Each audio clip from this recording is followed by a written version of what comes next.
দুর্ঘটনায় শিশু মৃত্যুকে কেন্দ্র করে মহালয়ার সকাল থেকেই রণক্ষেত্র বাঁশদ্রোণী, একেবারে রণক্ষেত্রের ছবি।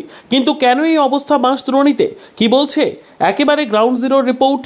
প্রসঙ্গত, কলকাতা পুরসভার 144টি ওয়ার্ডের মধ্যে সব থেকে পিছিয়ে পড়া এলাকাগুলির মধ্যে পড়ে 111, 112, 113, 114 নম্বর ওয়ার্ড, যা খোদ রাজ্যের অন্যতম হেভিওয়েট মন্ত্রী অরূপ বিশ্বাসের বিধানসভার অন্তর্গত। বাম আমল থেকেই পর্যাপ্ত পরিকল্পনার অভাবে না তৈরি হয়েছে সঠিক নিকাশি ব্যবস্থা, না সড়ক ব্যবস্থা তৈরি হয়েছে এই এলাকায়। অনেকেই বলছেন তৃণমূল আমলেও যে ছবিটা একেবারে বদলে গিয়েছে তা নয়। প্রসঙ্গত, পে লোডারের চাকায় পিষ্ট হয়েছে 14 বছরের ওই কিশোর, তারপরে তার মৃত্যু হয়। এদিকে শহরে যেখানে হাইড্রেন হোক বা নর্দমা ঢাকার ব্যবস্থা করা হয়েছে, সেখানে এখনও এই এলাকাগুলিতে খোলা নর্দমার মধ্যে বসবাস সাধারণ মানুষের।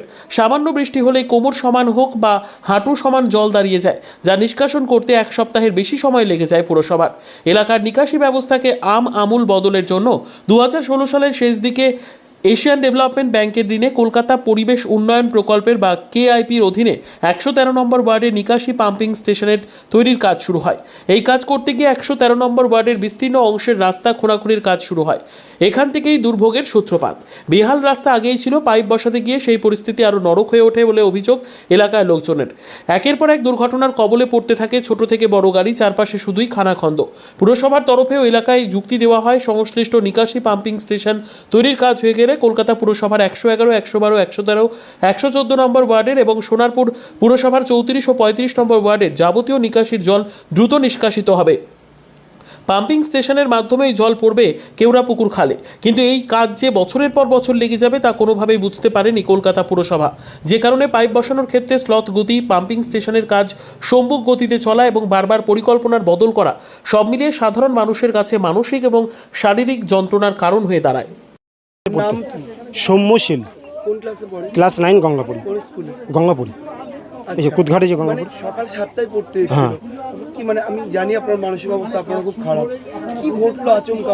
মানে ও যখন সাইকেলটাকে নিয়ে আসছে তখন পেল লোডারটা যাচ্ছিল, এবার ও দেখে সাইড হয়ে গেছে।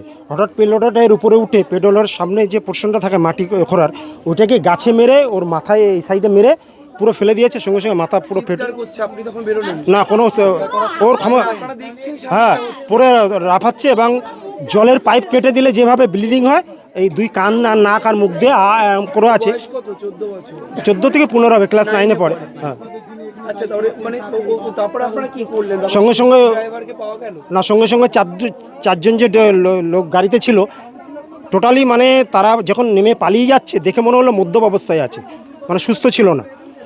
4 জন পালিয়ে গেল এবং একজন দেখলাম আমরা যখন তারপরে মেন একটা ঘটনা করলে ওইদিকে ফোকাস করেছি, ওকে তাতে তুলতে হবে, তখন দেখছি নড়ছে। তাহলে যদি হাসপাতালে নিয়ে গেলে বাঁচানো যায়, তা তুলবার সময় ও একটা নিঃশ্বাস ছাড়লো, তখনই ও মারা গেছে। তারপরে তাও আমরা একটা উবের দাঁড়িয়ে ছিল, উবের গাড়িতে আমরা তুলে দিয়েছিলাম। হ্যাঁ, তারপরে আমি বাবা আমাকে ফোন করি যে আপনি তাড়াতাড়ি কোচিনে আসুন। পুরো নাম? সন্তোষ রায়। আচ্ছা, আপনাকে মানে কি ঘটেছে যদি বলেন?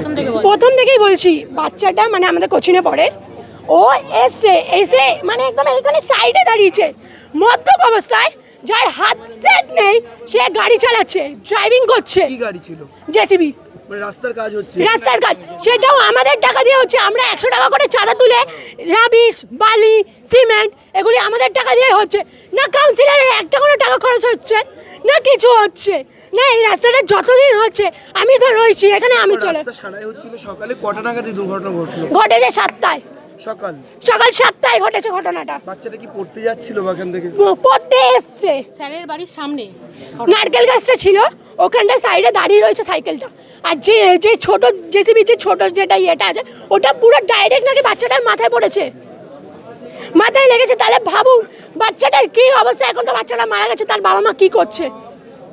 আপনারা কি চাইছেন এখন? আমরা চাইছি কাউন্সিলর এখানে আসুক, এসে আমাদের জবাব দিক। রাস্তা কবে ঠিক হবে না, রাস্তা আমরা 10 মিনিটের মধ্যে ঠিক চাই। 10 মিনিট হয় না, 10 মিনিট হোক, যাই হোক, আমরা রাস্তা ঠিক চাই। বাণী মণ্ডল। কাউন্সিলর আসুক,